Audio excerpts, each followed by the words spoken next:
बढ़ेंगे बड़ी खबर के साथ। बड़ी खबर आपको बता दें, कांग्रेस ने उम्मीदवारों के नामों का ऐलान कर दिया है। बिहार की 5 सीटों पर उम्मीदवार के नाम का ऐलान कांग्रेस की तरफ से कर दिया गया और न्यूज 18 की खबर पर एक बार फिर से मुहर लग गई है।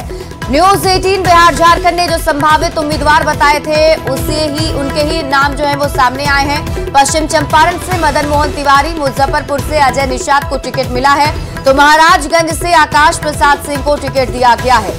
बिहार कांग्रेस अध्यक्ष अखिलेश प्रसाद सिंह के बेटे हैं आकाश प्रसाद सिंह। वहीं समस्तीपुर से सन्नी हजारी को टिकट मिला है। सन्नी हजारी वर्तमान में खानपुर प्रखंड के प्रमुख हैं।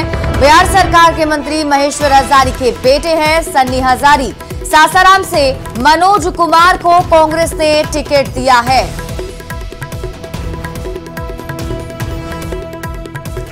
तो आपको बता दें, कांग्रेस ने 5 उम्मीदवारों के नामों का अब तक ऐलान कर दिया है, जिनमें से जो न्यूज 18 बिहार झारखंड ने आपको संभावित उम्मीदवार के नाम बताए थे उस पर मुहर लग गई है।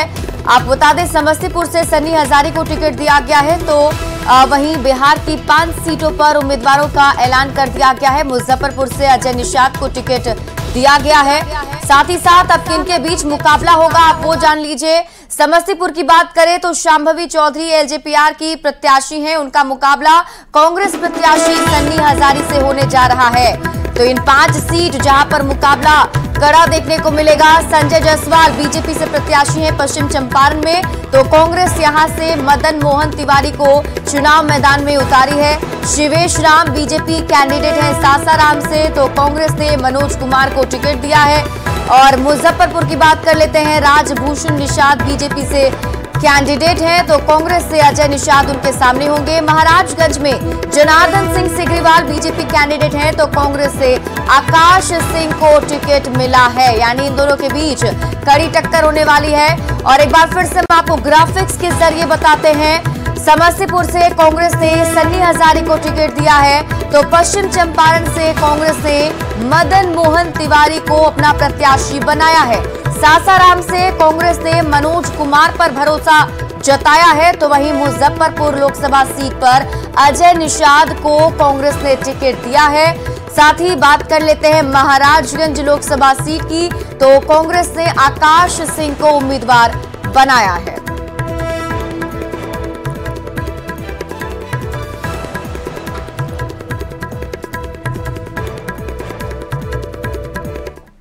तो कांग्रेस के उम्मीदवारों की सूची जारी होने पर बीजेपी ने हमला बोला है। बीजेपी का कहना है कि कांग्रेस को बिहार में कोई प्रत्याशी नहीं मिल रहा है, इसलिए अपने युवराज को मैदान में उतारा है। तो कोई प्रत्याशी बिहार में मिल नहीं रहा, तो राजकुमारों की फौज उतार रही है। देखिए, कांग्रेस अध्यक्ष कांग्रेस की उसी परंपरा को आगे बढ़ाते हुए अपने बेटे को मैदान में उतार रहे हैं। उनको और कहीं कोई प्रत्याशी तक नहीं मिल रहा है। ये स्थिति कांग्रेस की आज की तारीख में बिहार में है। अपने आप को जो राष्ट्रीय पार्टी कहती है। वहीं दूसरे चरण के दंगल में दिग्गजों का आज चुनाव प्रचार होने वाला है। सीएम नीतीश कुमार का भी तूफानी प्रचार है। आज भागलपुर जाने वाले हैं मुख्यमंत्री नीतीश कुमार, जहां वो रोड शो करेंगे। किशनगंज, पूर्णिया, कटिहार में भी उनकी जनसभा होने वाली है।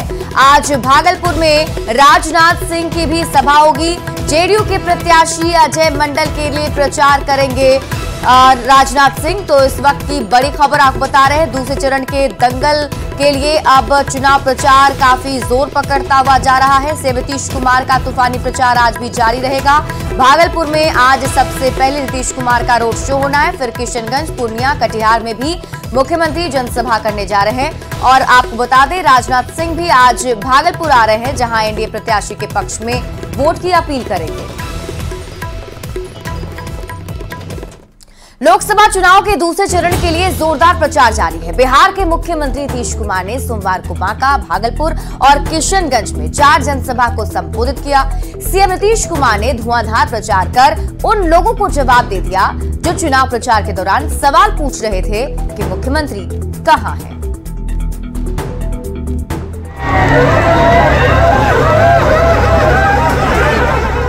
कुछ दिनों पहले की बात है, तेजस्वी यादव ने संदेह पैदा करने वाला एक बड़ा सवाल पूछ लिया था, मुख्यमंत्री कहां हैं? अगले ही दिन सीएम नीतीश कुमार धुआंधार प्रचार पर निकल पड़े। और ताबड़तोड़ चुनावी रैलियों को संबोधित करने लगे। नीतीश के निशाने पर रहा लालू प्रसाद का परिवार। नीतीश कुमार परिवारवाद पर प्रहार कर रहे हैं, भ्रष्टाचार की भेद खोल रहे हैं, जंगल राज की याद दिला रहे हैं। साथ में नेता प्रतिपक्ष तेजस्वी यादव पर भी तंज कस रहे हैं। इन लोगों को जब मौका मिलता है तो पति पत्नी बाल बच्चा बेटा बेटी इन्हीं सबको आगे बढ़ा रहा है। आज कितना लोगों को इस बार टिकट दे रहा है कि आखिरकार इस बिहार में लोग क्या करता था।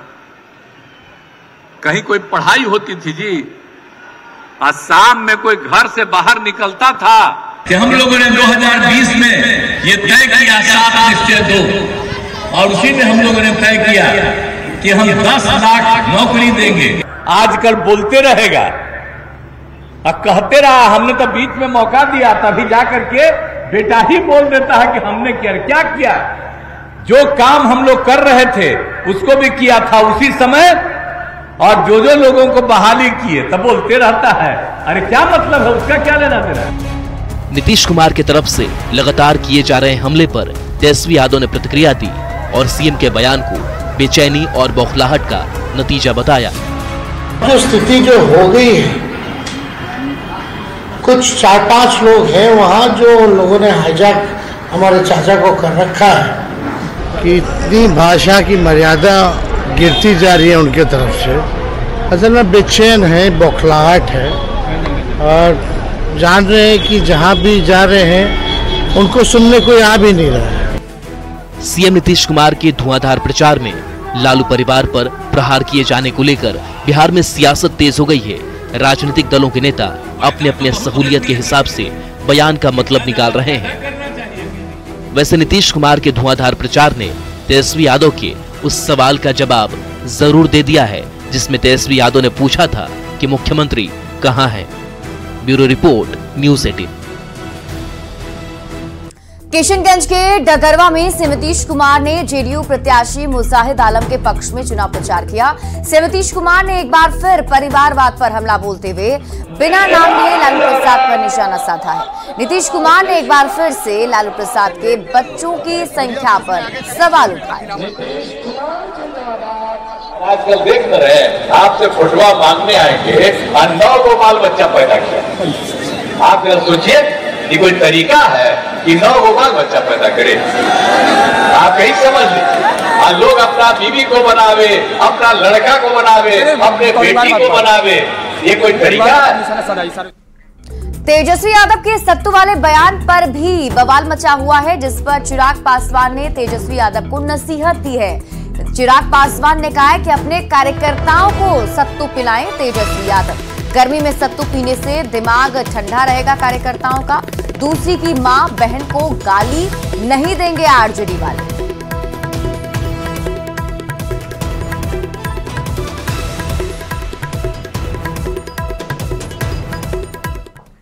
कटिहार के कोड़ा विधानसभा क्षेत्र में एक सभा को संबोधित करते हुए तेजस्वी यादव ने मंच से कह दिया कि अगर आप बीमा भारती को नहीं चुनते हैं तो आप एनडीए को चुन लीजिए, मतलब एनडीए को वोट दे दीजिए, लेकिन पप्पू यादव को वोट नहीं दीजिएगा।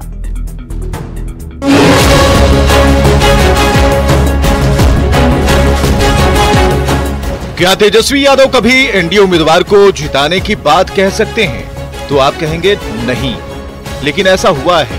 क्यों हुआ ये बाद में बताएंगे, पहले तेजस्वी यादव का बयान सुनिए। या तो एनडीए या तो इंडिया की लड़ाई है। या तो आप इंडिया को चुनो, और इंडिया को अगर नहीं चुनते हो बीमा भारती को, तो आप एनडीए को चुन रहे हो। साफ बात है। सुना आपने? कटिहार के कोढ़ा विधानसभा क्षेत्र में एक सभा को संबोधित करते हुए तेजस्वी यादव ने मंच से कह दिया कि अगर आप बीमा भारती को नहीं चुनते हैं तो आप एनडीए को चुन लो। साफ बात है, अब तेजस्वी के बयान पर सियासत तेज है। जेडीयू के मुख्य प्रवक्ता नीरज कुमार ने तंज कसते हुए कहा कि तेजस्वी यादव राजनीतिक तपिश के शिकार हो गए हैं, हताश हो चुके हैं। हताशा में बयान दे रहे हैं। संतोष कुशवाहा जी की तो जीत 2014 में भी हुआ था, 19 में भी हुआ था, 2024 में होगा। बीजेपी ने तेजस्वी पर हमला बोलते हुए कहा कि तेजस्वी यादव क्या एनडीए को जिताएंगे? एनडीए तो हर जगह जीत रही है। सभा में तेजस्वी यादव ने तो कमाल कर दिया। जो बात वो सपनों में देखते हैं वो बात को चुनावी सभा में बोल रहे हैं। ये हकीकत जान चुके हैं कि उनके जो इंडिया गठबंधन के लोग हैं, इनके पास में कोई वोट कोई बिहार में बचा नहीं है। आपको बताएं कि बिहार में दूसरे चरण की 5 लोकसभा सीट पे सबसे कड़ा और बड़ा मुकाबला पूर्णिया सीट पर दिख रहा है। यहां मौजूदा सांसद और जेडीयू प्रत्याशी संतोष कुशवाहा, आरजेडी प्रत्याशी बीमा भारती और निर्दलीय प्रत्याशी पप्पू यादव के बीच त्रिकोणीय मुकाबला है। पप्पू यादव के निर्दलीय मैदान में उतरने से आरजेडी उम्मीदवार बीमा भारती की मुश्किलें बढ़ गई हैं। यही नहीं, पप्पू यादव कांग्रेस नेता राहुल गांधी और प्रियंका गांधी के मौन समर्थन का दावा भी कर रहे हैं। यही वजह है कि तेजस्वी यादव पूर्णिया में लगातार सभाएं कर रहे हैं और एक सभा को संबोधित करते हुए तेजस्वी यादव ने मंच से यहां तक कह दिया कि अगर आप बीमा भारती को नहीं चुनते हैं तो आप एनडीए को चुन लो। न्यूज़ 18 के लिए कटिहार से सुब्रत गुहा की रिपोर्ट। तो पूर्णिया में तेजस्वी यादव के एनडीए को वोट देने के बयान ने अब तूल पकड़ लिया है। चिराग पासवान ने कहा कि एनडीए अलायंस में सहजता नहीं है, कांग्रेस, आरजेडी और लेफ्ट में कोई एकता नहीं है। एनडीए अलायंस की असलियत को जनता जान चुकी है। तो भाई हम लोग तो शुरू से कह ही रहे कि इन लोगों के गठबंधन में वो सहजता ही नहीं है। पूरा चरण बीत जाता है, इन लोगों के सहयोगी दल इनके लिए प्रचार में ही नहीं आते हैं और जब ये प्रचार में किसी सीट पर जाते हैं तो वहीं पर इन्हीं के सहयोगी दल के साथी बागी उम्मीदवार के तौर पर निर्दलीय वहां से चुनाव लड़ रहे होते हैं। तो ऐसे में राजद, कांग्रेस और वाम दलों के बीच में कोई एकता, कोई मिला जुलाकर कार्य करने की रणनीति है ही नहीं। बीजेपी ने एनडीए अलायंस के खिलाफ आरोप पत्र जारी किया है। बीजेपी ने आरोप पत्र के जरिए कांग्रेस और आरजेडी पर जमकर निशाना साधा है। माताओं बहनों की संपत्ति छीनने का भी खेल खेला जा रहा है। एक तरफ प्रधानमंत्री नरेंद्र मोदी कांग्रेस के मैनिफेस्टो पर प्रहार करते हुए अपनी सभाओं में कह रहे हैं कि कांग्रेस की नजर लोगों की गाढ़ी कमाई पर टिकी है, तो दूसरी ओर पटना में बिहार बीजेपी के नेताओं ने इंडिया अलायंस के खिलाफ आरोप पत्र जारी कर दिया। बिहार बीजेपी के अध्यक्ष सम्राट चौधरी ने आरोप पत्र जारी करते हुए आरजेडी, कांग्रेस और लेफ्ट पर जमकर निशाना साधा। NI.India का जो फुल फॉर्म बनाया है, ये पूरी तरह ये नकली राष्ट्रवाद दिखाने का प्रयास है। ये भारत को तोड़ने वाले संगठन के लोग। इंडिया अलायंस के खिलाफ बीजेपी की तरफ से जारी आरोप पत्र में आरोप है कि इंडिया अलायंस का नकली राष्ट्रवाद। कांग्रेस ने 55 साल तक राज किया। इस दौरान 2G और कोयला घोटाला हुआ। कांग्रेस पर देश प्रदेश में दंगा कराने का भी आरोप लगाया गया। बीजेपी के आरोप पत्र में आरजेडी पर चारा और अलकतरा घोटाले का आरोप है, परिवारवाद और भ्रष्टाचार का आरोप है, जबकि लेफ्ट पार्टियों पर देश को कमजोर करने का आरोप लगाया गया है। और याद करिए 2004-2005 में हैदराबाद में SC/ST के रिजर्वेशन में काटकर अल्पसंख्यक मुस्लिम को रिजर्वेशन देने की कोशिश की गई, जिसको हाईकोर्ट ने क्वॉश किया। चुनाव का माहौल जैसे जैसे गर्मा रहा है, वैसे वैसे आरोपों की बौछार होती जा रही है। जनता किसकी बातों पर विश्वास करती है, ये वक्त बताएगा। न्यूज़ 18 के लिए पटना से शैलेंद्र कुमार की रिपोर्ट। महागठबंधन के खिलाफ बीजेपी ने आरोप पत्र जारी किया है। डिप्टी सीएम विजय कुमार सिन्हा ने कहा कि महागठबंधन को ठगों की जमात है और विजय सिन्हा ने यह भी कहा कि महागठबंधन ने देश को कमजोर किया है, तुष्टीकरण के नाम पर विकास की गति को रोका गया है।